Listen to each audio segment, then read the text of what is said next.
जुन ललिता निवासको घटना उहाँहरूलाई सबै चिज थाहा थियो नि त, कर्मचारीलाई हरेक चिज थाहा थियो नि त। त्यस्तो फाइल कसैले निर्देशन दिने बित्तिकै थाहा हुँदै पनि यो बदमासी काम छ। म मन्त्री भएर गएँ, मलाई त त्यो ललिता निवासको पुरानो फाइलहरू विषयमा के थाहा हुँदैन। एउटा प्रधानमन्त्री भइसकेको मान्छेले हजुर भनेको कुरो पनि अनुसन्धानको दायरामा नआउने, तर अहिले चाहिँ कर्मचारीहरूलाई चाहिँ वान आफ्टर एनदर हजुर आइरहने गर्दाखेरि एउटा प्रश्न उब्जिनु स्वाभाविक हो। यो राष्ट्र सेवक भन्छौँ, यो कस्तो सेवा हो? राष्ट्रलाई डुबाउने गरी भ्रष्टाचार गर्ने, सेवा सुविधा लिने, जनतालाई त्यो अनुसारको सेवा सुविधा नदिने, काम नगरिदिने, फेरि पनि जनताले राष्ट्र सेवक भनिदिनु पर्ने, यो कस्तो सेवक हो? जसरी चाहिँ एउटा नीतिगत निर्णय हो यो भनेर उन्मुक्ति दिने काम भइरहेछ, यो सरासर गलत छ। त्यस कारणले निर्णयकर्ता पनि सिफारिस गर्ने व्यक्ति पनि कारबाहीमा पर्नुपर्छ अब भन्ने मेरो मान्यता हो। सचिव पनि काङ्ग्रेस र कम्युनिस्टको हुन्छ, सचिव डिआइजी पनि काङ्ग्रेस र कम्युनिस्टको हुन्छ। एउटा कुरो विचार बनाएपछि हुने बनाएपछि त कसले बनायो? तपाईहरु निर्णयकर्ताहरु, राजनीतिक कर्मी कहिले पनि कानुनी दायरामा नआउने अनि जसले भाग खोज्छ माग्छ उहाँहरुमाथि मात्रै किन कानुनी कारबाही? त्यस्तो व्यक्तिहरुलाई निर्णयकर्ताले पनि कानुन दायरामा ल्याउनु पर्छ। कुनै पनि दोषी छुट्नु हुँदैन। हजुर, चाहे त्यो कर्मचारी होस्, चाहे बिचौलिया होस्, चाहे चाहिँ राजनीतिक नेतृत्व होस्। कसरी सेटिङमा काम गर्ने, कसरी प्लटिङ र कसरी लुटिङ होइन। अब यस्तोमा मात्रै आफ्नो इफिसियन्सी, दक्षता राजनीति तहबाट बढ्दै गएपछि अनि कर्मचारी पनि त्यही लाइनका कर्मचारी चाहियो। अब शनिबार राति 9 बजे मात्र माउन्टेन टेलिभिजन एसडीमा।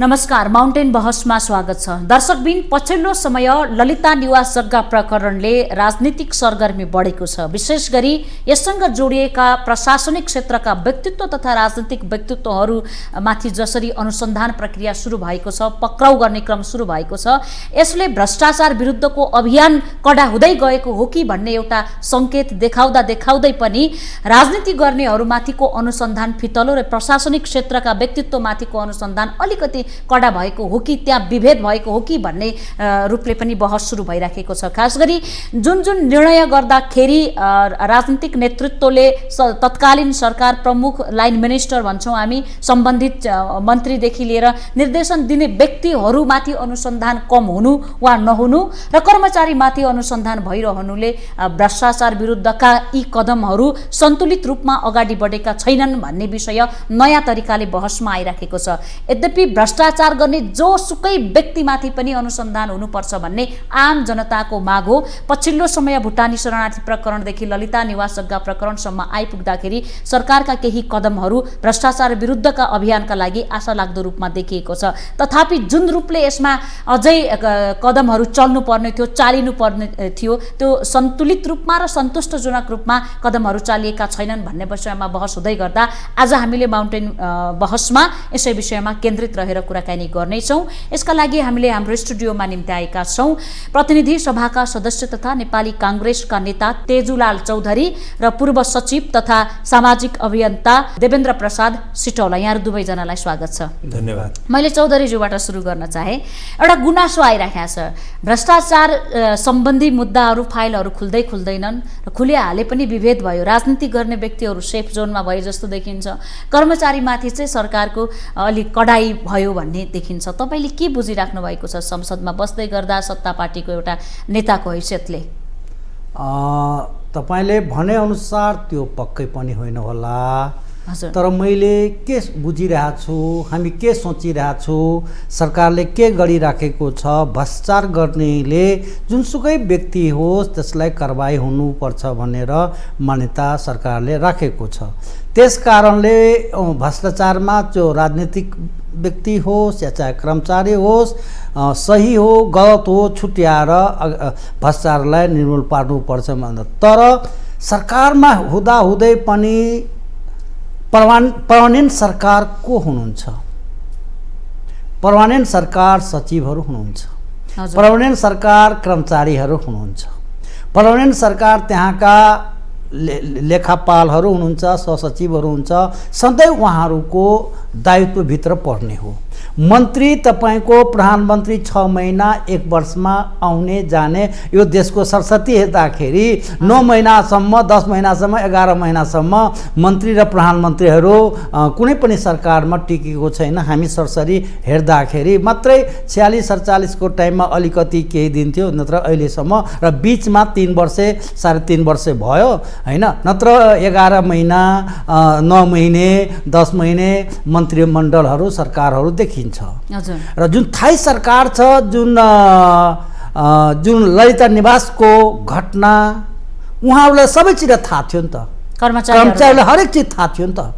त्यस्तो फाइल कसैले निर्देशन दिने बित्तिकै थाहा हुँदै पनि यो बदमासी काम छ। म मन्त्री भएर गएँ, मलाई त त्यो ललिता निवासको पुरानो फाइलहरू विषयमा के थाहा हुँदैन, के पनि जानकारी छैन।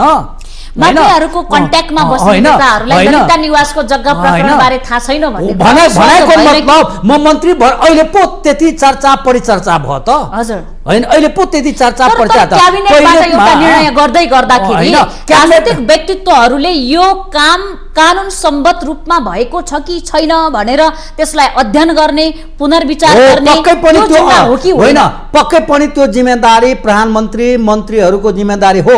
तर ल्याउने व्यक्तिहरू एकचोटि होइन, त्यो घटना एउटा मन्त्रीले ल्याएको होइन, 2टा मन्त्रीले ल्याएको होइन, 3टा मन्त्रीले ल्याएको होइन, कतिहरू सचिवहरू ल्याएको हो हैन। सचिव सचिव त पर्मानेन्ट सरकार हो नि त्यो त हैन।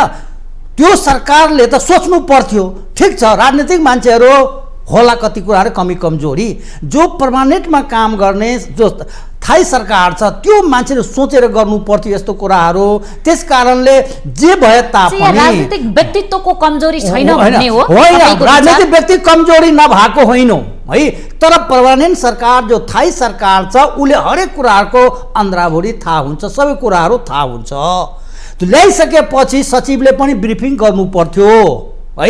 जस्तै म मन्त्री भएर सचिवले ब्रिफिङ नगरिकन सचिवले ब्रिफिङ गरेर मैले त सही सदर त गर्दैन नि त होइन। अब त्यसरी ब्रिफिङ गरे होला लास्टमा लेखे होला, सही गरे होला। त्यस कारणले त्यो सरकारको पनि दोष होइन, सरकारको दोषी नै हो जसले सही गरेको छ। त्यसले भ्रष्टाचार निर्मूल पार्नुपर्छ, लाग्नुपर्छ, मेरो मान्यता हो। यहाँलाई फेरि जोडौँला, मैले सिटौलाज्यूलाई जोड्न चाहे। एउटा पछिल्लो समय भ्रष्टाचार विरुद्धका अभियान कडाइका साथ अगाडि बढ्नुपर्छ, यो सरकारको नियमित काम हो, संवैधानिक आयोग नियोग जसले यो जिम्मेवारी पाएका छन् भन्ने बहस त छँदैछ।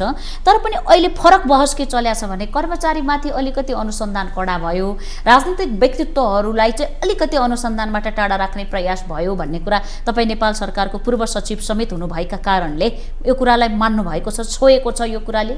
अहिले चाहिँ नै अब यो बहस चलेको छ। हजुर, कर्मचारीहरूप्रति चाहिँ नि अलिक बढी रिजिडिटी भयो। हजुर हजुर, यो अनुसन्धानको दायरामा कर्मचारीहरूलाई चाहिँ बढी फसाउने, अर्थात् उनीहरूलाई चाहिँ बढीभन्दा बढी तान्ने, र राजनीतिक नेतृत्व जसले अल्टिमेट डिसिजन गर्छ उनीहरूलाई चाहिँ अख्तियार दुरुपयोग अनुसन्धान आयोगको उसबाट पनि अख्तियारको छानबिन गर्दा पनि यही ललिता निवास प्रकरणमा चाहिँ नै नीतिगत निर्णय भनेर नीतिगत निर्णयमा चाहिँ केस लाग्दैन भन्ने किसिमले उन्मुक्ति दिने। तर अब कर्मचारीहरू चाहिँ जति इन्भल्भ भएको छन् त्यसमा सुरुदेखि तिनीहरूलाई चाहिँ बिस्तारै बिस्तारै एकैबाजी नभएर पार्सियल्ली त्यो अनुसन्धानको दायरामा ल्याउने काम भयो। अहिले यो सिआइबीले पनि अख्तियारबाट पनि, र यो चाहिँ यो बहस अहिले जुन आयो र जुन किसिमको कुराकानी अहिले आयो यो वास्तवमा एउटा पेचिलो प्रश्न र चाहिँ नि एउटा निरूपण हुनुपर्ने प्रश्न। र यो साँच्चै नै नेपालमा अहिले भ्रष्टाचारको विषयमा जुन कुराहरू धेरै ठुल्ठुला एपिसोडहरू काण्डहरू एउटा मात्रै होइन, यो भुटानी शरणार्थी प्रकरण अहिले आएको, त्यसपछि फेरि यो ललिता निवासको सिआइबीबाट भएको इन्भेस्टिगेसन आएको विषय 2टा आएका छन् अहिले। योदेखि बाहेक अरू पनि काण्डहरू केसहरू धेरै छन्। अब भूतपूर्व प्रधानमन्त्रीहरूले बोलेका कुराहरू पनि छन् धेरै, भ्रष्टाचार भयो, बुढी गण्डकीको कुरो अर्को। त्यसमा अब राजनीतिक नेतृत्वलाई चाहिँ अब भनौँ न पूर्व प्रधानमन्त्रीले वर्तमान प्रधानमन्त्री लगायतलाई चाहिँ नै आक्षेप लगाएर बोलिएका कुराहरू पनि अनुसन्धानको दायरामा आएको छैन। तर कर्मचारी चाहिँ भ्रष्टाचार गर्यो भनेर मसँग प्रमाण छ भनेर एउटा प्रधानमन्त्री भइसक्यो मान्छेले, भनेको कुरो पनि अनुसन्धानको दायरामा नआउने।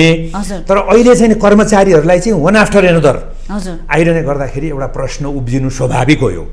तर हामीले यसमा के बुझ्नुपर्छ भने हामी कस्तो किसिमको संस्कार, कस्तो किसिमको कार्यशैली लिएर हामी सरकार चलाएर आइरहेछौँ, हाम्रो देश चलिरहेछ भन्ने कुराको उजागर पनि गर्छ। यसलाई चाहिँ हामीले राम्रोसँग अनुसन्धान गर्ने हो भने यी विषयवस्तुहरू पनि उजागर हुन्छन्।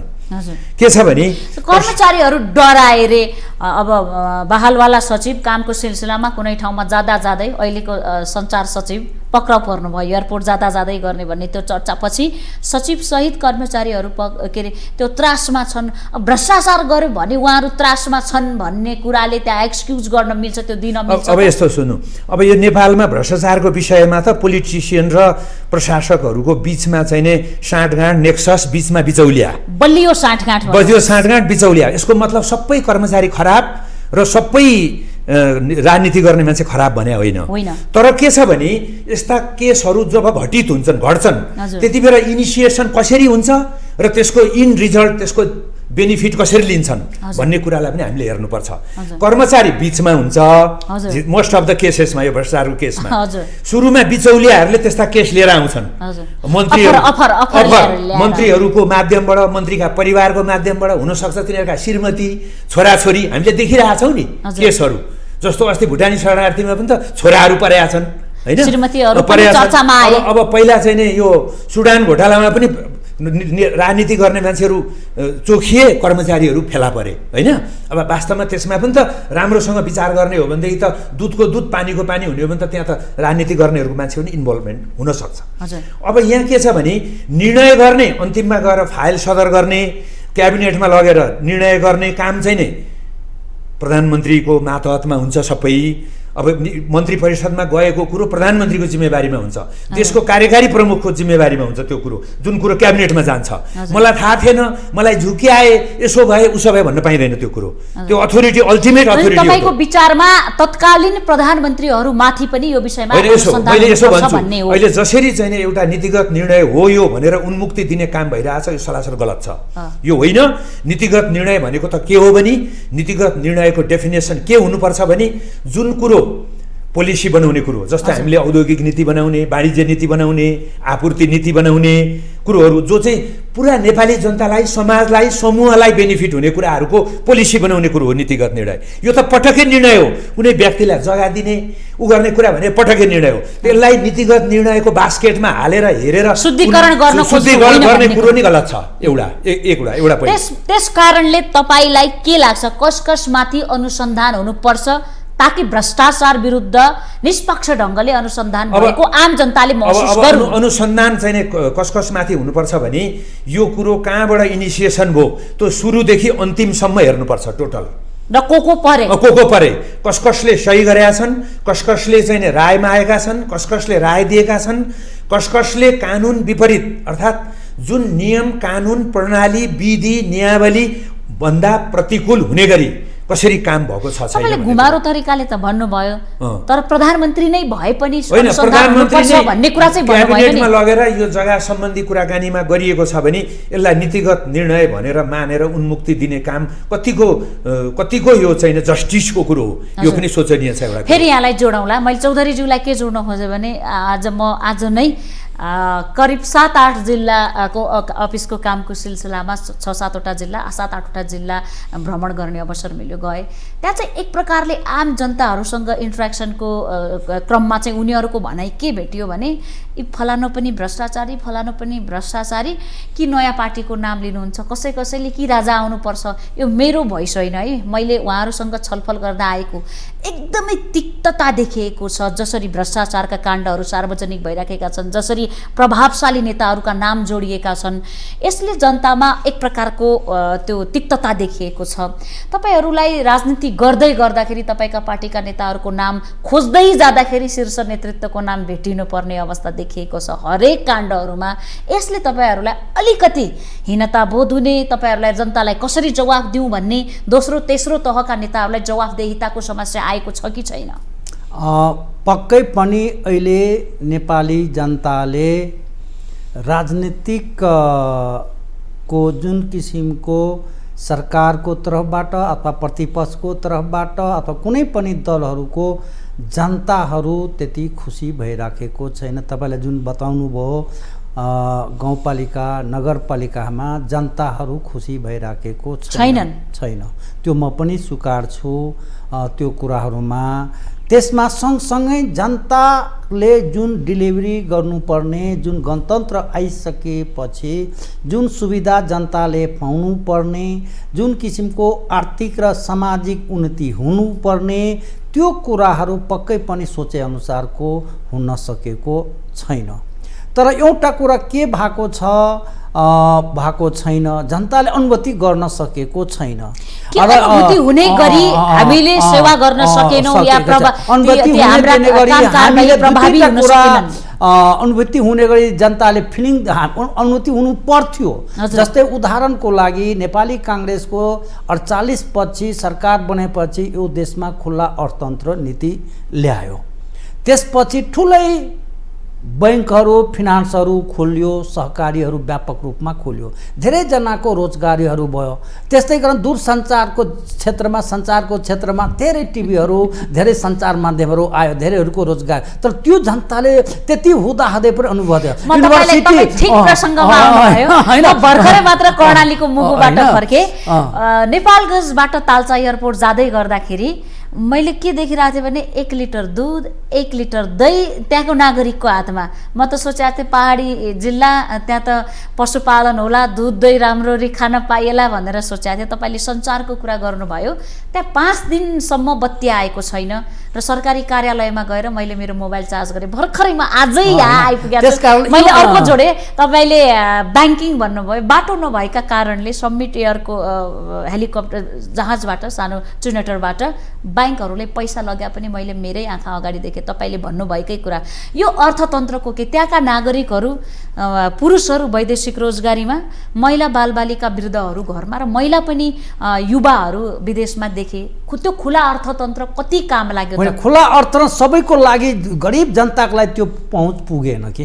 हामी खुला अर्थतन्त्र गर्यो तर गरिब जनताले जानुपर्ने ठाउँमा एउटा पुगेन। त्यहीका जनताले, मैले जुन प्रश्न गरेँ त्यहीका जनताले। दोस्रो कुरा तपाईँले के यसमा जनताले जुन परिवर्तन चाहेको गणतन्त्र आएपछि त्यो परिवर्तनको सास पाइराखेको छैन।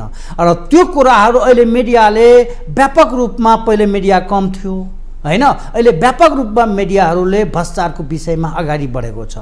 राम्रो कुराहरूको मिडियाबाट प्रचार भइराखेको छैन। जनताले गर्ने प्रश्नले घोज्छ कि घोज्दैन, जवाफदेहितामा समस्या आएको छ भन्ने मेरो प्रश्न। सुन्नु न मेरो कुरा, पहिले जनताले राम्रो कुराहरूको मिडियाहरूबाट राम्रो गइराखेको हुँदैन र नराम्रो भ्रष्टाचारको कुराहरू भ्रष्टाचार छ, त्यसमा कुनै शङ्कै नगर्नुहोस्। जनताको अहिले भ्रष्टाचारबाट यहाँसम्म पुगाइसक्नु भएको छ है। सबै राजनीति, यो दल त्यो दल होइन, जुनसुकै दलबाट हामीले अहिले हेरिरहेछौँ, कुनै पनि दल पस्तो छैन यो कुराहरूमा।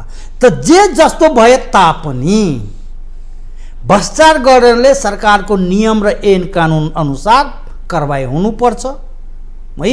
त्यसमा कुनै शङ्का उपशङ्का, यो दफा त्यो दफा होइन। भ्रष्टाचार गरेको छ, नीतिगत भ्रष्टाचार भनेको फरक कुरा हो हैन। नीतिगत भ्रष्टाचार उहाँले बताइसक्नु नीतिगत कुरा के हुन्छ। नीतिगत भन्दा कानुन बन्ने हो, नीति नियम बन्ने हो। कानुनले भ्रष्ट बन्यो भने भ्रष्टाचार गर्ने गरी मलजल गर्ने कानुन त्यो गर्यो, त्यस्तो गरेछ भने त्यसलाई सजाय जनताले दिनुपर्छ। त्यसलाई नीतिगत कुराहरुलेमा जनताले सजाय दिनुपर्छ, हामीले दिन सक्दैनौँ। मैले सिटौलाज्यूलाई के जोड्न चाहे भने आम जनताको, उहाँले सुरुमै भन्नुभयो स्थायी सरकार भनेको कर्मचारी हो, प्रशासनिक क्षेत्र हो, ब्युरोक्रेसी हो। यहाँ स्वयं त्यो क्षेत्रको नेतृत्वमा पुग्नु भएको व्यक्ति, एउटा भरोसा हुन्छ मुलुक बनाउनका लागि। नेतृत्व खराबै भए पनि कर्मचारी तन्त्र ठिक भइदियो भने मुलुक ठिकठाक ठाउँमा रहन्छ भन्ने छ।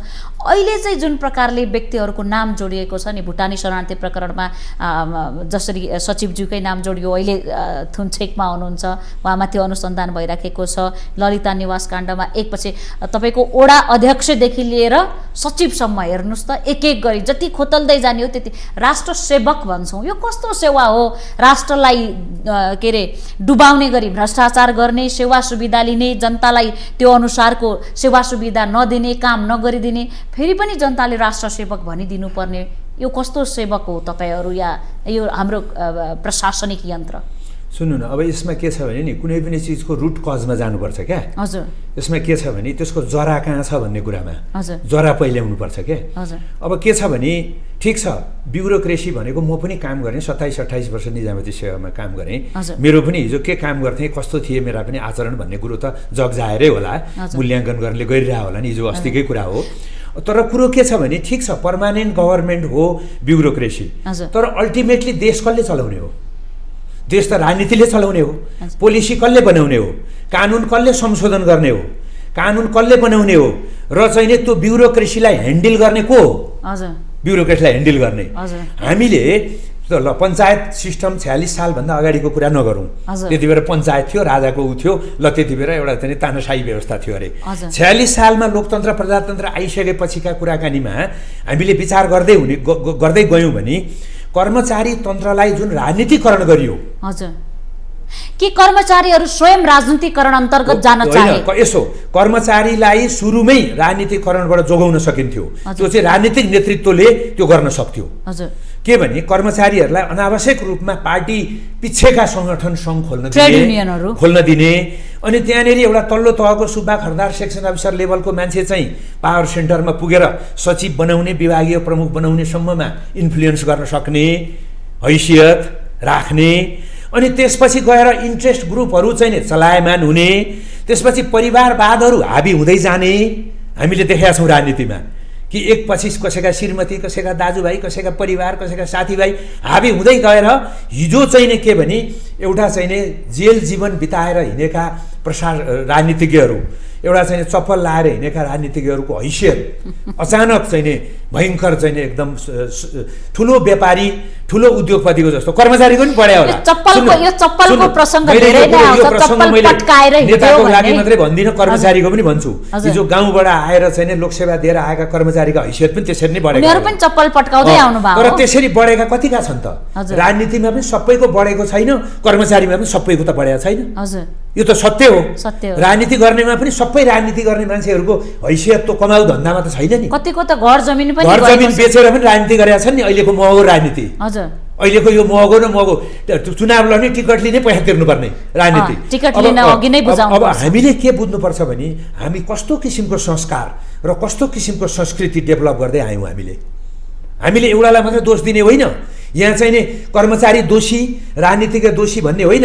यो नेक्सस कसरी बन्दै गयो, यसको रुट कज के भयो त? यसका लामा कुरा आउँछन्। म यहाँलाई एउटा उदाहरण, कर्मचारीको जस्तो मेरो प्रश्नको आशय फाँसी दिनुपर्छ भन्ने होइन। हामी विकासमा चीनलाई उदाहरण दिइराखेका छौँ, भारतलाई उदाहरण दिइराखेका छौँ। हाम्रा दुई नजिकका छिमेकी चाहेर नचाहेर दुई देशको प्रसङ्ग जोडिन्छ। चीनमा भ्रष्टाचारीहरूलाई फाँसीको समेत सजाय छ। कडाइको कुरा गर्ने हो भने भारतमा एउटा राष्ट्र सेवक कर्मचारीको कुरा गर्ने हो, उनीहरूको राष्ट्रप्रतिको लगनशीलता, जवाफदेहिता, जिम्मेवारी बोधको कुरा गर्ने हो भने त्यो देश त्यहाँ पुग्नुको पछाडि त्यहाँको प्रशासनिक यन्त्र, कर्मचारी तन्त्रको पनि एउटा अठोटपूर्वक काम गरेको। हाम्रो देशमा मात्रै यस्तो के छ, नेता पनि बिग्रिनै पर्ने, कर्मचारी पनि बिग्रिनै पर्ने, अनि भारत र चीनको उदाहरण दिएर अनि कचौरा लिएर मेनु लिएर माग्न जाने र अनि गरिब छौँ भने सधैँ बस्नुपर्नेमा मुलुकलाई यहाँ पुर्याउनसम्म त कर्मचारीको पनि भूमिका रह्यो होला नि त। अहिले खोतल्दा त देखिँदैछ। यसमा सुन्नु न, कर्मचारी पनि अछुतो छैन कि, अछुतो छैन, कर्मचारीहरूको पनि दोष छ। किनभने प्रोफेसनलिजम पहिलो कुरो त व्यावसायिकताकै विकास भएन यहाँ। हजुर, हेर्नुहोस्, यहाँ हामीले यसको रुट कज हेर्नुपर्छ। के हेर्नुपर्छ भने सरकार स्टेबल भएन कहिले पनि। हजुर, गभर्मेन्ट चाहिँ नि, तर कर्मचारी त स्थायी होइन, कर्मचारी स्थायी भन्ने भएन। कर्मचारीमा पनि के भने व्यावसायिकता नि भएन। हजुर, कस्तो भयो भने right man in the right place नि भएन। त्यो गर्ने कसले? त्यो त मन्त्री परिषदले राजनीति नेतृत्वले हो नि त। अब त्यहाँ कस्तो भयो भने एउटा काङ्ग्रेसको सरकार चेन्ज भयो भने सचिव सबै चेन्ज हुने हो। अब त्यहाँ चाहिँ नि विभागीय प्रमुख चेन्ज हुने, पुलिसका चाहिँ नि जिल्लाका पुलिसका प्रमुख चेन्ज हुने, इभन हो कि। तर मैले यहीँनिर प्रश्न अलि धेरै भयो। अमेरिकी राष्ट्रपति निर्वाचित भएपछि व्हाइट हाउसदेखि तलसम्म उहाँको लाइनको 20,000 जति कर्मचारी उहाँका अनुकूलका नियुक्त हुन्छन् रे। तर उहाँहरूले नियुक्त भइसकेपछि आफ्नो नेसनको लागि काम गर्नुहुन्छ। नियुक्त हुनु त खराबी भएन, तर मेरो मात्रै सेवा गरोस् भन्ने हिसाबले नियुक्त गर्यो भने सिस्टम फरक हो नि त। हजुर, हाम्रो त लोकसेवा दिएर पर्मानेन्ट ब्युरोक्रेसी हो हाम्रो। हजुर, अझ हामी राम्रो राम्रो नराम्रो नभनु त्यहाँ पनि हाम्रै राम्रो हो। त्यसलाई स्पोइल सिस्टम त हाम्रो राम्रो हो नि त। अब त्यसलाई म राम्रो नराम्रो भनेर म भन्दिनँ, तर चलेको सिस्टम यो इन्डियामा पनि चलेको, बेलायतमा पनि चलेको, हाम्रोमा चलेको, लोकतान्त्रिक मुलुकहरूमा चलेको, पर्मानेन्ट गभर्मेन्टले को हिसाबले चलेको भनेको लोकसेवा आयोग दिएर प्रतिस्पर्धाबाट छानिएर आएका सबै किसिमका टेस्टहरू पास गरेर आएका यिनीहरू चाहिँ सक्षम छन् भनेर आएका हो नि त। तिनीहरूलाई एउटा केरियर डेभलपमेन्टको वृद्धि विकासको चान्स दिएर पिकमा पनि पुग्न सक्ने र अन्तिममा प्रशासनिक नेतृत्व लिएर एउटा पोलिटिसियनहरूको एडभाइजरको रूपमा, सहयोगीको रूपमा, डिसिजन मेकरको रूपमा समेत काम गर्न सक्ने क्षमतामा पुर्याइदिने हो। त्यहाँ चाहिँ स्पोइल सिस्टम भन्छ त्यसलाई। जस्तो अमेरिकाको राष्ट्रपति चुनिएपछि उसले सर्टेन कर्मचारीहरू, आफ्नो राष्ट्रपति भवनको कर्मचारी, अरू विदेश नीति, अरू कुराको सर्टेन कर्मचारीहरू उसले त्यो फालिदिन सक्छ, अर्को आफ्नो ल्याउँछ होइन। आफ्नो कार्यकाल सकिएपछि फेरि ती जान्छन् हो कि। जस्तो अहिले यहाँ हाम्रा आएका यहाँ सहायक मन्त्री, विदेश सहायक मन्त्री भएर आउनेहरू छन् नि, यिनीहरू सबै त्यो सिस्टम अन्तर्गत नोमिनेटेड हुन्। तर यहाँ हाम्रो ब्युरोक्रेसी भनेको पर्मानेन्ट हो। यसलाई के गर्नुपर्छ भने, यहाँ के हुनु पर्थ्यो भने सचिव पनि काङ्ग्रेस र कम्युनिस्टको हुन्छ, सचिव डिआइजी पनि काङ्ग्रेस र कम्युनिस्टको हुन्छ। एउटा कुरो विचार बनाएपछि हुने कसले बनायो? बनाएपछि त कसले बनायो? बन्न पनि त जानुहुन्छ नि तपाईहरु। सुटकेस बोकेर नेताको घर-घरमा गएपछि जहिले नेतालाई गाली गर्न मिल्यो त? घरमा गार्जियनको बढी दोष हुन्छ कि परिवारमा छोराछोरी? गार्जियनले जान्नुपर्छ नि धेरै कुरा त। सरकार चलाउने मान्छे हामी, सरकार चलाउँछौँ हामी, जनताबाट चुनिएर आएको हामी प्रतिनिधि, हामी चाहिँ यसरी पार्लियामेन्ट छ हाम्रो, शक्ति पृथकीकरणको सिद्धान्त छ, शक्ति सन्तुलनको सिद्धान्त छ, हुँदाहुँदै तपाईलाई न्यायाधीश नियुक्तिमा समेत भागभण्डा, पार्टीको नियुक्ति, पार्टीका मान्छे, संवैधानिक निकायमा आफ्ना मान्छे, लोकसेवा आयोगको अध्यक्षदेखि अख्तियार दुरुपयोगको प्रमुख आयुक्तसम्म सुन्नु, त्यो समेत पार्टीका मान्छे, इभन लेबी खाने मान्छे, अब इभन चाहिँ पार्टीको झन्डा बोकेका मान्छे, झोला बोकेका मान्छे, कर्मचारीलाई त्यो हुन दिनु हुँदैन भनेर किन मतैक्यता भएन राजनीतिक पार्टीहरू बीचमा? किन राजनीतिक पार्टीहरूले यो कुरो सोचेनन् कहिले कि केही भन्न खोज्नु प्रोफेसनलिजम इन्हान्स हुनुपर्छ भन्ने कुरो? मैले यो जुन कुराहरू पार्टीका भागभण्डाबाट जुन अख्तियारमा जान्छ, विभिन्न पदमा जान्छ, हजुर, पक्कै पनि केही कुराहरू अहिले भागभण्डामा गइराखेको हुन्छ। केही कुरा होइन, अधिकांश भागभण्डामा गइराखेको देखिन्छ, जान्छ। तर मैले भन्न खोजेको त्यो पनि सचिवै भएर गएको हो नि। अख्तियारको जुन व्यक्तिहरू अहिले प्रमुख आयुक्त छ अहिलेको, त्यो सचिवै भएर गएको हो नि। कुनै राजनीति गरेको व्यक्ति त गएको छैन अख्तियारमा। लोकसेवामा अध्यक्ष भएको प्रायः हो, राजनीतिक व्यक्ति त गएको छैन लोकसेवाको अध्यक्षमा होइन। कुनै त प्रशासनिक व्यक्तिहरू गएको छ। न्यायाधीशमा राजनीतिक लाइनका व्यक्तित्व होइन, लाइनको होला, त्यो सचिव भएर रिटायर भएको व्यक्तिहरू हुन सक्छ। हजुर छ हजुर है, तर उहाँहरूको दायित्व त्यो भित्र पर्छ कि पर्दैन? त्यसो भए तपाईहरूले न्याय परिषदको बैठक बस्दाखेरि काङ्ग्रेसको कोटाबाट यति न्यायाधीश, एमालेको कोटाबाट यति न्यायाधीश, माओवादी केन्द्र अर्कोकोबाट यति न्यायाधीश भनेर संसदमा भएको सङ्ख्या, राजनीतिक दलहरूको प्रभावशालिता र पहुँचको आधारमा 1 2 3 4 5 6 गरेर न्यायाधीशहरू किन नियुक्ति गर्नुहुन्छ त? होइन, हामी नियुक्ति गरेको होइनौँ है, भएकै न्यायाधीशबाट त्यो कुराहरू आउँछ। न्यायाधीशहरू त्यसै आउनुहुन्छ त्यस कारणले यो स्वतन्त्र न्यायपालिका राख्नुपर्छ भन्ने मान्यता हो। तर त्यसमा समावेशी किन नहुने? म एउटा प्रधानमन्त्री भइसकेपछि मेरै मान्छे हुनुपर्ने? म के अरे भइसकेपछि मेरै गृहमन्त्री भइसकेपछि मेरै मान्छे हुनुपर्ने? त्यो पक्कै पनि लगाएको छ, लगाउने पनि हो होइन। त्यसकारण यी कुराहरूमा राजनीतिक पार्टीको मान्छेहरूले पनि, सरकारले जब नियुक्ति गरिसकेपछि ठिक छ, ऊ तटस्थ भएर काम गर्नुपर्ने, राष्ट्रलाई काम गर्नु पर्यो नि। उसले पनि त नेताको कुरा सुन्नुपर्ने होइन। अहिले पनि कति कुरा त आइरहेको छ, चर्चा परिचर्चा। कहाँ जोड्न खोजे भने प्रसङ्गवश त्यहाँ गइहाल्यो। चोलेन्द्र शमशेर राणा कि के हाम्रो के अरे शेरबहादुर देउवा प्रधानमन्त्री हुँदाखेरि निर्णय गर्नुभयो उहाँले, र एकजना भागमा खोज्नुभयो मन्त्री आफ्नो तर्फबाट। उहाँको जेठान नेपालगञ्जको कुनै हमाल मन्त्री बन्नुभयो। त्यसपछि विरोध भयो, उहाँले स्वयं पदबाट राजीनामा दिनुभयो। त्यहाँनिर भाग दिने व्यक्ति कारबाहीको दायरामा आउनु भएन र भाग माग्ने व्यक्ति कारबाहीको दायरामा आउनुभयो। लोकमान सिंह कार्कीको सर्टिफिकेट हेर्ने व्यक्ति कारबाहीमा परेन नियुक्त गर्ने, तर लोकमान सिंह उहाँहरू शुद्ध हुन् भन्ने मेरो प्रश्नको आशय होइन।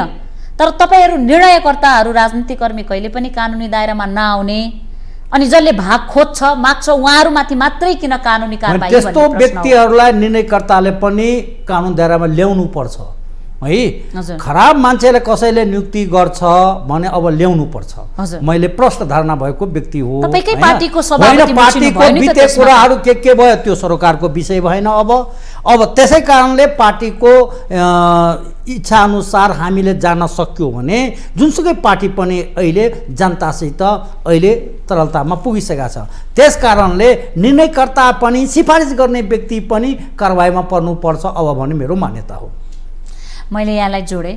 एउटा जहिले पनि विभिन्न यो नियुक्तिका प्रकरणका जति घटनाहरू उजागर हुन्छन्, कारबाहीको प्रक्रिया चल्छ, नेतृत्व राजनीतिक नेतृत्व भागबण्डा खोज्ने र दिने पर्दैन। जो चाहिँ खोजिए उनीहरू चाहिँ कारबाहीमा, खास गरी कर्मचारी पक्ष चाहिँ कारबाहीमा परेको छ। यो चाहिँ बडो गम्भीर प्रश्न छ, यसले धेरै कुरो उजागर गर्छ। अब यो लजिकल कन्क्लुजनमा कसरी पुग्छ यो कुरो हेर्न बाँकी छ। किनभने इनिसिएसन हुँदाखेरि पनि अब कर्मचारी त बिचमा हुन्छ, कर्मचारी त प्रोसेसमा हुन्छ, एउटा बिचौलिया भयो, एउटा नेतृत्वकर्ता भयो। अब यहाँ त यो भ्रष्टाचारमा त बिचौलिया पनि छन् नि त। अब एउटा कर्मचारी छ, एउटा राजनीतिक नेतृत्व छ, एउटा बिचौलिया छन्। ती तीन पक्ष छ भ्रष्टाचारमा जहिले पनि हामीले हेर्ने हो भने जुनसुकै प्रकरणमा पनि, हरेक प्रकरणमा। अब यसमा के हुन्छ भने कुनै पनि दोषी छुट्नु हुँदैन, चाहे त्यो कर्मचारी होस्, चाहे बिचौलिया होस्, चाहे चाहिँ राजनीतिक नेतृत्व होस्। तर कुनै बहानामा, कुनै नीतिगत निर्णयको बहानामा, कुनै किसिमका गठबन्धनको बहानामा, कुनै न कुनै किसिमका सरकार टिकाउने बहानामा, कुनै न कुनै किसिमका पूर्वाग्रहको बहानामा, आग्रह र पूर्वाग्रहको बिना बहानामा कसैलाई पनि चाहिँ के भने बलिको बोको बनाउने र कसैलाई काखा कसैलाई पाखा गरेर न्यायको दायरामा सबैलाई ल्याउनुपर्छ। कानुनको दायरामा न्याय जस्टिस हुनुपर्छ। यो जस्टिस भनेको मुलुकको लागि हो, देशको भविष्यको लागि हो जस्टिस। किनभने अब पनि यो विषयमा यस्ता प्रकरणहरू पनि सरफेसमा यसरी सतहमा आइसक्दाखेरि पनि यसको निरूपण हुँदैन भने र कसैलाई बचाउने कसैलाई फसाउने काम हुन्छ भने यहाँ चाहिँ के भने जनताले नै विद्रोह गर्ने। तपाईँले कर्मचारी बिचमा छन् भनेर भन्नुभयो, एउटा मैले प्रसङ्गवश जोड्न खोजेँ। पछिल्लो समय एउटा राजकीय सम्मान कसलाई दिने भन्ने कुराले पनि चर्चा पाइरहेको छ। तपाईँ सामाजिक अभियन्ता पनि। प्रधानमन्त्रीको दिल्ली भ्रमण हुँदै गर्दा, भारत भ्रमण हुँदै गर्दा प्रधानमन्त्रीले श्रद्धाञ्जली दिने अनि नेपाल सरकारका सचिवदेखि लिएर कर्मचारीहरू सबैले शोक सभामा गएर तस्बिर लिने, संसारमै नभएको एउटा विचित्रको एउटा मर्यादाभित्र बस्न नसक्ने हाम्रो कर्मचारी तन्त्र देखियो। शोक सभामा गएर अर्काको देशमा गएर फाइल खोलेर नबस्ने, सुनिराख्ने, हेरिराख्ने टोलाएर कर्मचारीले, त्यहाँ चाहिँ हाम्रो परराष्ट्रको अधिकारीहरूले फाइल लिएर बस्नु पर्दैन, उनीहरूको सुटबुट लगाएर आफ्नो मर्यादाभित्र बसेर सभ्य तरिकाले बसेर लेखिराखेका देखिन्छ। हाम्रा कर्मचारीहरू फोटो खिच्न देखिन, अनि घाटमा गएर कसको कन्ट्रिब्युसन के हो र कहाँ राष्ट्रिय झण्डा उडाउने भन्ने पनि तौर तरिका हाम्रो देशमा। अघि नै भनिसकेँ नि, हामी कस्तो संस्कार, कस्तो संस्कृति, कस्तो वृत्ति, कस्तो प्रवृत्ति लिएर हिँडिरहेछौँ। हामी साँच्चै नै हामीले एक दुईवटा कुरा चुकिसकेका छौँ। हामी मुलुकमा हामीले कानुनको शासन भन्छौँ, तर कानुनको शासनलाई हामी पालन गरिरहेका छैनौँ। हामी शक्ति पृथकीकरणको सिद्धान्त भन्छौँ, शक्ति पृथकीकरणको सिद्धान्त संविधानको लागू भइरहेको छैन। र हामी संवैधानिक निकायहरू भनेर शक्ति सन्तुलनको कुरा गर्छौँ, त्यहाँ शक्ति सन्तुलन भइरहेको छैन। त्यहाँनिर तपाईँलाई आचरण र मर्यादाका कुराहरू धेरै कुराहरू त्रुटिपूर्ण हुँदै गइरहेछन्। यो पनि एउटा तपाईँले उठाउनु भएको कुरो सत्य हो। किनभने एउटा देशको प्रधानमन्त्रीले जसरी अर्को देशको प्रधानमन्त्री र यो देशको प्रधानमन्त्रीको बिचमा कुरा हुन्छ भने उतापट्टिको काउन्टर पार्ट, उतापट्टिको एउटा चाहिँ विज्ञ बस्छ भने यता पनि विज्ञ बस्नुपर्छ। र यतापट्टि गएर जुन फोटो खिच्ने मोबाइलबाट चाहिँ उ गर्ने देखियो हामीले, त्यो चाहिँ एउटा आचरण, राम्रो आचरण र हाम्रो संस्कार आचरणभित्रको कुरो होइन। यो चाहिँ कस्तो हो भने व्यक्तिको कुरो हो। यो अब यसलाई चाहिँ कसरी लिने? व्यक्ति भएर गएका होइनन् नि त, यो देशको प्रतिनिधि भएर जानुभएको हो। यसमा चाहिँ के छ भने सिरियसली लिनुपर्छ यो विषयलाई। जस्तो कसले लिनुपर्छ? कार्यकारी प्रमुखले सिरियसली लिनुपर्छ, यो हेर्ने मन्त्रालयले सिरियसली लिनुपर्छ यो कुरालाई। र यो कुरो कसरी करेक्सन गर्ने? त्रुटि भएको छ, क्षम्य नहुने किसिमले त्रुटि भएको छ भने सजाय पनि हुनुपर्छ, क्षम्य नहुने किसिमले अक्षम्य गल्ती भएको छ भने र कुनै कुरो चाहिँ सामान्य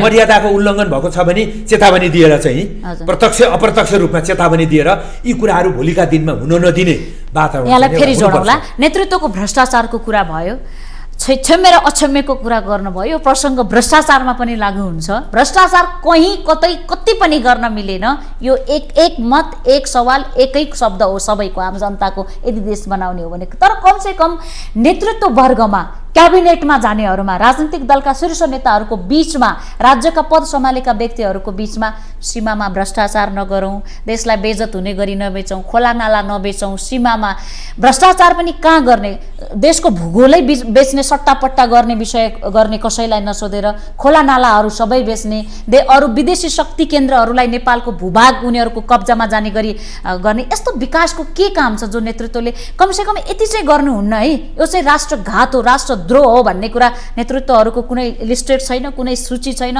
कुनै बार बन्देज छ कि छैन? तपाईँहरूको पार्टीभित्र कहिले छलफल हुन्छ कि हुँदैन यस्ता विषयमा? अब पार्टीभित्र यस्तो किसिमको केन्द्रमा होला अथवा कार्य समितिमा होला अथवा पदाधिकारी बैठकमा होला, हामीले सुन्या छैनौँ। हुनुपर्छ। भ्रष्टाचारको कुरा होइन, त्यो त्यति मात्र होइन, यो भ्रष्टाचारको शब्द पनि आउनु भएन यो देशमा। अब त अहिले भ्रष्टाचारले यो देशमा ग्रासरुटमा जगसम्म पुगिसक्यो, सिंहदरबारको भ्रष्टाचार अब गाउँसम्म पुगिसक्यो। त्यसलाई निर्मूल नपारुन्जेलसम्म अब यसको कुनै औचित्य, कुनै मन्त्री होस्, कुनै स्थायी सरकार होस्, प्रत्येकको दोष छ यसमा। उहाँले भन्नु प्रत्येकको दोष छ है, आफ्नो सीमाभन्दा माथि जाने, आफ्नो औकातभन्दा माथि जाने, त्यो कुरा भएको हुनाले जुन राष्ट्रमा जुन दिनुपर्ने कुराहरू कुनै मन्त्री, कुनै राजनेता होस् अहिलेसम्म नेपालमा दिन सकेको छैन। तपाईकै पार्टीका नेता पूर्व गृहमन्त्री बालकृष्ण खाँड अहिले नागरिक बेच्ने अभियोगमा अनुसन्धानको दायरामा हुनुहुन्छ, अभियुक्त हुनुहुन्छ अहिलेको लागि। नागरिकै नबेचिहालौँ भन्ने विषयमा अलिकति त्यो नैतिकताले दिन्थ्यो होला त? भ्रष्टाचारकै कुरा गरौँ, त्यो त अपराध भयो। पक्कै पनि सायद भ्रष्टाचार उहाँको प्रुफ भएको छैन अहिले होइन, तर त्यो पक्कै पनि नागरिकै बेच्नलाई ठुलो अपराध हो। त्यो के भन्छ,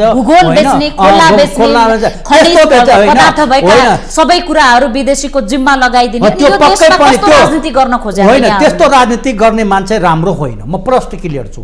देशको भूगोलै बच्ने, खोला नालालाई बेच्ने, यी कुराहरू बेच्नु हुँदैन र त्यस्तो व्यक्तिहरू राजनीति गर्नु पनि हुँदैन, मेरो मान्यता। यही कुरा कर्मचारीमा पनि मन्त्री परिषदकै निर्णय होला, प्रधानमन्त्रीकै होला, तर फाइल त सचिवले सिग्नेचर नगरुन्जेलसम्म सम्बन्धित क्षेत्रको फाइल अगाडि बढ्न सक्दैन। कुनैमा उपसचिव होला, कुनैमा अधिकृत मात्रै होला, कुनैमा एउटा सामान्य कर्मचारी सुब्बाको सिग्नेचर होला, तर त्यो महत्त्वपूर्ण छ। अनि यो चाहिँ राष्ट्रघात हो, यो चाहिँ मेरो देशको विरुद्धको कदम हो, यसले चाहिँ मेरो राष्ट्रलाई पछाडि पर्छ भन्ने भावना राष्ट्रसेवक भनेका कर्मचारीहरूमा आउँछ कि आउँदैन, आउनु पर्थ्यो कि आउँदैन? अहिले किन आउनु नपर्ने, खोजेकै देशले यही हो, यो खोजेकै यही हो। दुई तीनवटा कुरा मुलुकले खोजेको छ, एउटा व्यावसायिकता खोजेको छ, कानुनको शासन खोजेको छ, प्रणाली हुनु पर्यो, सिस्टम, र चाहिँ के भने right man in the right place हुनु पर्यो, reward and punishment system effective हुनु पर्यो। हामीले सुशासनका कुरा गर्छौँ, गुड गभर्नेन्सका कुरा गर्छौँ, त्यो भित्र के पर्छन्, ट्रान्सपरेन्सी हुनु पर्यो। तर हामीले संस्कार, संस्कृति, प्रवृत्ति नै बिगार्दै आयौँ। अब हामीले कुरा गर्दाखेरि हामी चाहिँ नि सुशासनका कुरा गर्ने, अहिले प्रधानमन्त्रीदेखि लिएर मन्त्रीदेखि लिएर कुनै पनि प्रशासकदेखि लिएर कुनै पनि सामाजिक अभियन्तादेखि लिएर कुनै पनि पत्रकारदेखि लिएर सबै एभ्रीबडी स्पिक्स अबाउट सुशासन, तर कुशासन बाहेक देशमा केही छैन, एउटा कुरो। दोस्रो कुरो के छ भने हामी कस्तो संस्कृति लिएर हिँड्यौँ त? अब कस्तो भइदियो भने यहाँनिर कर्मचारीलाई निर्देशनका भरमा पनि काम गर्ने, निर्देशनका भरमा, मौखिक निर्देशनका भरमा काम गर्दाखेरि, अर्थात् कुनै पनि कुरो कानुनले तोकेको भन्दा बाहिर गएर, प्रणालीले तोकेको भन्दा बाहिर गएर, अर्थात् अधिकार क्षेत्रभन्दा बाहिर गएर, अर्थात् आफ्नो जुरिस्डिक्सन, आफ्नो अधिकार क्षेत्र र आफ्नो दायराभित्र बाहिर गएर काम गर्दाखेरि अपराधी करार हुन्छ, भोलि दण्डित हुन्छ भन्ने संस्कारै बसेन यहाँ फ्रम द भेरी बिगिनिङ। त्यस कारण अलिअलि गर्दै मिचा प्रवृत्ति बढ्दै गयो, अहिले सतहमा आएको नै हो। यस्ता केस उजागर भएको, यस्ता केस त छानबिन गर्नु हो भने यहाँ 100 करोड निस्किन्छन्, ल 100 करोड निस्किन्छन्। अहिले उजागर भयो एक दुईवटा केसमा, त्यो पनि किन भयो, कसो भयो, कुन पृष्ठभूमिमा भयो भन्ने पनि यसको कुरो होला, फेरि यसका पनि पृष्ठभूमि होलान्। अब हामीले यदि सुरुदेखि नै राजनीतिक नेतृत्वले एउटा प्रोफेसनलिजमलाई विकास गर्नुपर्छ, यो पर्मानेन्ट गभर्मेन्ट ब्युरोक्रेसीलाई, सेना प्रहरी निजामतीलाई ठाउँमा राख्नुपर्छ, यिनीहरूलाई राजनीतिक रूपमा अगाडि आउन दिनु हुँदैन, नेताको नजिक आएर यिनीहरूलाई सेखी मार्ने सेखिलो हुन दिनु हुँदैन, र यिनीहरूलाई चाहिँ जहिले पनि काम लाउनुपर्छ र यी काम गर्ने जमात हुन्, यिनलाई काम लाउनुपर्छ बनाउने काममा, र यिनीहरूलाई जसको जुन व्यावसायिक दक्षता छ, जसको जे क्षमता र खुबी छ, जसले जे पढेको छ, अनुभव गरेको छ, त्यसलाई त्यही ठाउँमा राखेर काम लिनुपर्छ र यिनीहरूको कार्य सम्पादन पनि राम्रो मूल्याङ्कन गर्नुपर्छ। र यहाँ चाहिँ नै अपराधीलाई दण्ड दिनुपर्छ, राम्रो काम गर्नलाई स्याबासी दिनुपर्छ भन्ने परिपाटी डेभलप हुँदै आएको भए त आश र त्रासको भावना पनि त हुन्थ्यो नि। तर यहाँ त के भइदियो भने मन्त्री यहाँ कतिपल्ट भइसके, एउटा मन्त्री कच्चा छ, यहाँ कोही, यहाँ सबै यिनीहरूका सचिवालयका मान्छे कच्चा छन्, एउटा मन्त्री 7 चोटि मन्त्री भइसकेको छ यहाँ रिपिटेडली, 19 पटक मन्त्री पनि हाम्रो देशमा भर्खर क्रान्ति भएर भर्खर व्यवस्था परिवर्तन भएर आएका बेलाको कुरो अलग हो। हजुर 46 सालको कुरो अलग हो, अर्को बेलाको कुरो अलग हो। यति बेला जानेका थिएन, सिक्न यिनीहरूलाई टाइम लाग्छ भन्ने कुरा हुन्थ्यो होला। अब त के भने कसरी सेटिङमा काम गर्ने, कसरी प्लटिङ र कसरी लुटिङ, होइन? अब यस्तोमा मात्रै आफ्नो इफिसियन्सी, दक्षता राजनीतिक तहबाट बढ्दै गएपछि अनि कर्मचारी पनि त्यही लाइनका कर्मचारी चाहियो। अब यहाँ के हुन्छ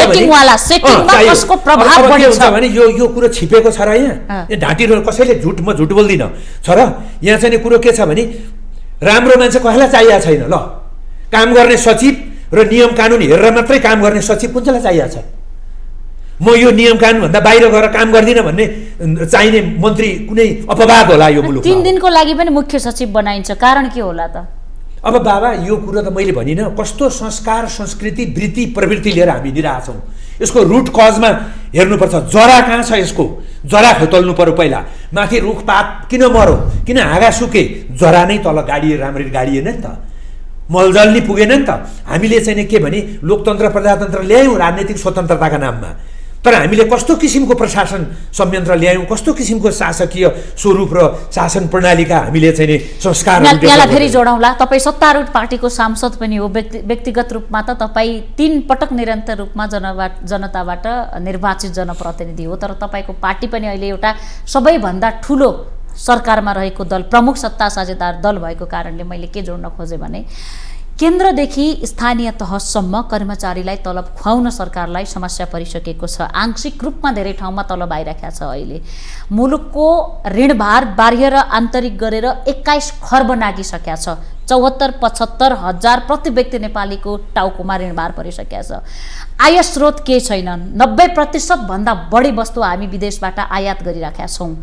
अब मुलुक भित्रै रूपमा टाँट पल्टिने अवस्थामा छ। कतिपयलाई मेरो प्रश्नले निराशा पनि ल्याउला, तर वास्तविकता यही हो। तपाईँहरू एउटा खोल ओढाइराख्नु भएको छ, हामी ठिक छौँ भनेर, तर तलब नखुवाउने अवस्थामा सरकार पुगिसकेका छ।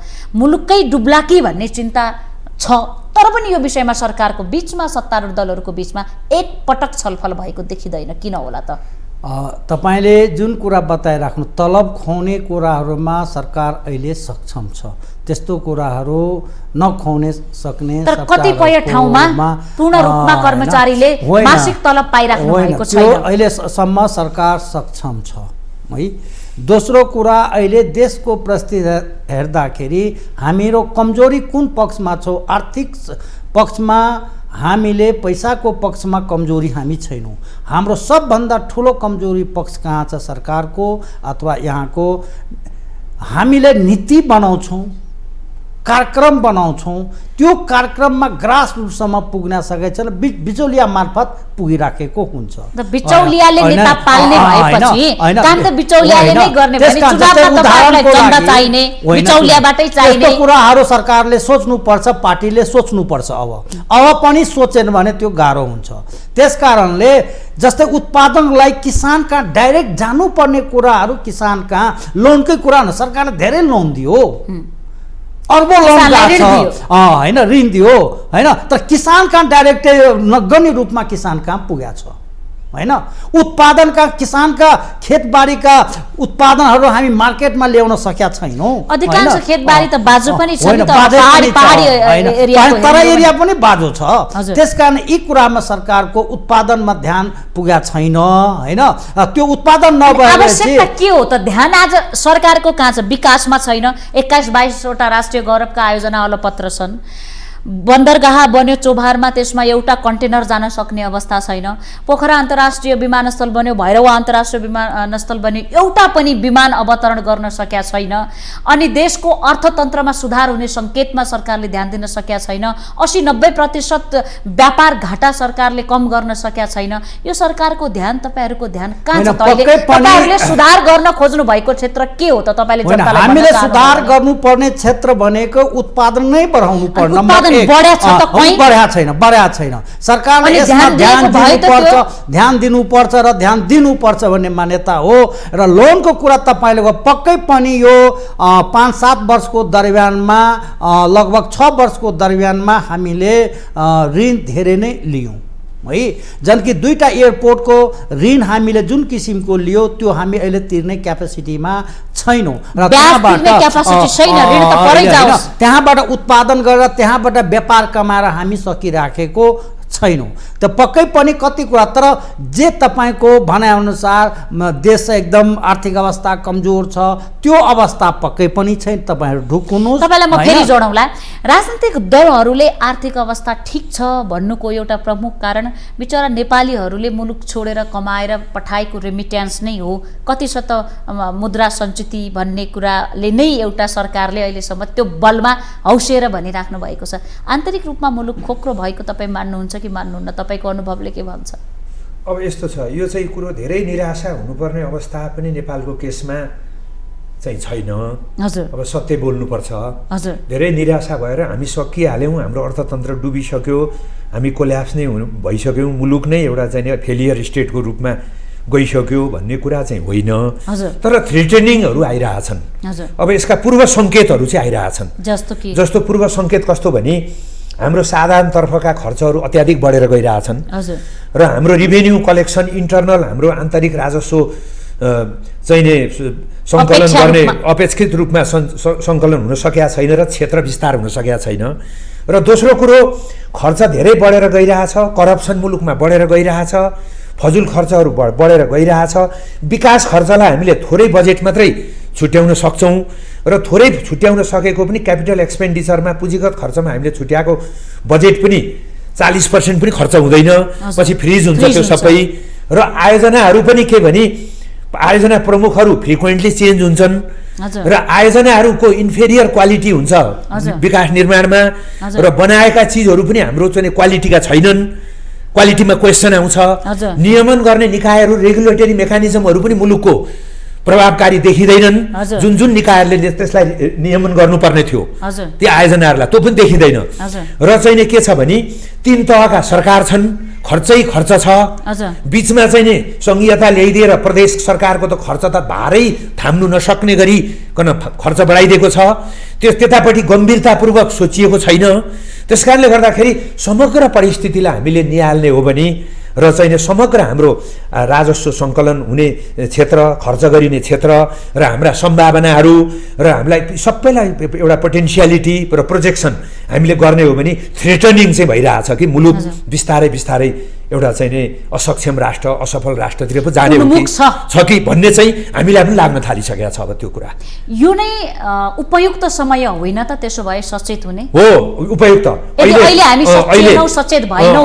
नै। तर कस्तो छ भने गठबन्धनको सरकार भइदिएकोले र यो समानुपातिक प्रणालीले गर्दाखेरि गठबन्धन नभइकन सरकार नबन्ने, कुनै एउटा सरकारको नीति कार्यक्रम लागू हुन नसक्ने, हिजो घोषणापत्रमा, चुनावी घोषणापत्रमा जेसुकै लेखे पनि अहिलेको गठबन्धनमा कुन चाहिँ पार्टीको कार्यक्रम हो त हो? यो केही नै छैन, सबै एभ्रिथिङ कन्फ्युजन छ। त्यस कारणले गर्दा के छ भने जहिले पनि एउटा प्रिन्सिपल पोलिसीले देश चलेको हुन्छ, त्यो पनि क्लियर हुनुपर्छ। जस्तै हामीले पोलिटिकल इकोनोमी भन्छौँ, शासकीय स्वरूप, अर्थ राजनीति, सामाजिक परिवेश, हाम्रा सबै कुटनीति, यो सबै कुरो एउटा कन्स्टेन्ट र एउटा निरन्तरता हुनुपर्छ। त्यो निरन्तरता नै छैन। गठबन्धनको सरकार छ, गठबन्धन जोगाउने हम्मे छ यहाँ। त्यो गठबन्धन जोगाउनका लागि अनहोली एलायन्सेसहरू पनि गर्नुपर्ने हुनसक्छ भित्रभित्रै, बाहिर नदेखियो। अब जस्तो यही भ्रष्टाचारको प्रकरणमा पनि कता कता त्यो स्मेल आउँछ कतिपय कुराहरू। सरकार जोगाउनका निम्ति दलहरूलाई सन्तुष्ट पार्न प्रधानमन्त्री जस्तो अस्ति भुटानी शरणार्थी प्रकरणमा जुन मान्छेहरूका नाम आए उच्च तहका, ती कारबाहीका र अनुसन्धानका दायरामै परेका छैनन्। हुनुपर्ने अनुसन्धान हुनुपर्ने व्यक्तिमाथि अनुसन्धान हुनु होइन, सबैले यो कुरो सबैले बोलिरहेछ नि। यहाँनिर एउटा अर्को कुरो पनि बोलिरहेछ नि, यी दुईटा प्रकरण उजागर भइसकेपछि तीनटा नेताहरू बसेर एकदम छलफल गरे अरे भन्ने पनि आइरहेछ, बाक्लो छलफल। यो कुरो के हो भने यहाँ कहीँ छिपेको छैन र अब झुट पनि बोल्नु हुँदैन, डराउने कुरो पनि छैन। त्यस कारणले गर्दा कुरो के छ भने तपाईँ सामाजिक अभियन्ता, छोटोमा सोधे अन्त्यमा छौँ, जहिले पनि राजनीतिक व्यक्तित्वलाई नेतृत्वलाई दोष दिने, तर नागरिक समाजको यो गलत हुँदाखेरि गलत भएको छ है भन्ने कुरा पनि दल अनुसारको व्यक्तित्व भयो भने सडकमा बोलिदिने नबोलिदिने, नागरिक समाज पनि दलको हुन्छ र हाम्रो देशमा त त्यो देखिया छ त। गलतलाई गलत भन्न नसक्ने पनि सामाजिक अभियन्ता नागरिक समाज हो त। हाम्रो देशमा हामीले लोकतान्त्रिक प्रजातान्त्रिक सिस्टम राम्रो परिष्कृत, विश्वमै परिष्कृत सिस्टम ल्याए पनि हाम्रो सञ्चालनको विधि, यसलाई सञ्चालनको विधि र हाम्रो नेतृत्वको क्षमता र नेतृत्वको आचरणले के पारिदियो भने सबैतिर राजनीतिकरण भयो। इभन सामाजिक अभियन्ता हुँ भन्नेहरू र समाजसेवी हुँ भन्ने पनि राजनीतिक उसमा बाँडिएका छन्। त्यस कारणले गर्दा के छ भने प्रशासन बाँडियो, प्रहरी बाँडियो, प्रहरीमा राजनीतिकरण भयो, निजामतीमा हुँदाहुँदै अब सेनामा पनि प्रवेश गर्न खोज्दैछ नेपाली सेनाभित्र पनि। अब अदालत त सकिने हाले, किन सकिहाले भने अदालतमा अघि हामीले छलफल गऱ्यौँ, राजनीतिक नेतृत्वको उसको आधारमा, पोलिटिकल मान्यताको आधारमा, राजनीतिक पार्टीको भागबण्डाको आधारमा सर्वोच्च अदालतका न्यायाधीशसम्म इभन एकै बाजीको नियुक्ति समेत, माथिल्लो नियुक्ति समेत। त्यसरी भइसकेपछि अब कसरी यो मुलुक बच्छ त, यो मुलुक कसरी कामकाजी हुन्छ त, यो मुलुकले कसरी कोल्टे फेर्छ, सकारात्मक दिशामा कसरी जान्छ त, यो गम्भीर विषय छ। यो गम्भीरताको विषयलाई राजनीतिक पार्टीहरूले नै गम्भीरतापूर्वक सोच्नुपर्छ। यहाँलाई धन्यवाद यो जवाफका लागि। अन्त्यमा छौँ, छोटोमा भनिदिनु होला, राजनीतिक दलहरूको नारा भ्रष्टाचारमा शून्य सहनशीलता छ। व्यवहार हेर्नुहोस् त कस्तो लाजमर्दो, एकपछि अर्को नेताहरूको अनुहार देखिँदै गया छ। अब यो शून्य सहनशीलता हटाउने बेला भएन त? यही प्रकारको गतिविधि हो होइन, यो राजनीतिक पार्टीहरूको पक्कै पनि त्यो नारा मात्रै सीमित भएको छ अहिलेसम्म। अब नारामा मात्रै सीमित नराखिकन व्यवहारमा परिणत नभएसम्म यो देश माथि उठ्न सक्दैन। त्यसै कारण सम्पूर्ण राजनीतिक दलसँग म के आग्रह गर्छु, नारामा खालि मात्रै सीमित नराखिकन व्यवहारमा अब कसरी भ्रष्टाचारलाई शून्यतामा झार्न सकिन्छ, जिरोमा झार्न सकिन्छ, मात्रै यो देशलाई उन्नति हुनसक्छ, प्रगति हुनसक्छ, अगाडि हुनसक्छ। होइन भने विश्वमा भ्रष्टाचारको बिस्तारै तलतिर जान्छ। त्यही मेरो छोटकरीमा हो। यहाँहरू दुवैजनालाई यो महत्त्वपूर्ण समयका लागि धेरै धेरै धन्यवाद। तपाईँलाई पनि धेरै धेरै धन्यवाद। यो माउन्टेन टेलिभिजनको सम्पूर्ण साथीहरूलाई पनि धन्यवाद।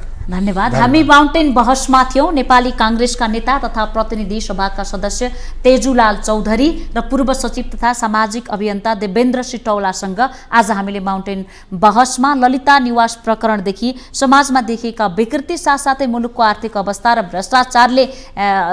भ्रष्टाचारीहरूमाथि विभेदपूर्ण रूपमा भइरहेको अनुसन्धान लगायतका विषयमा केन्द्रित रहेर कुराकानी गर्यौँ। माउन्टेन बहसबाट आज हामी सबै बिदा चाहन्छौँ। नमस्ते।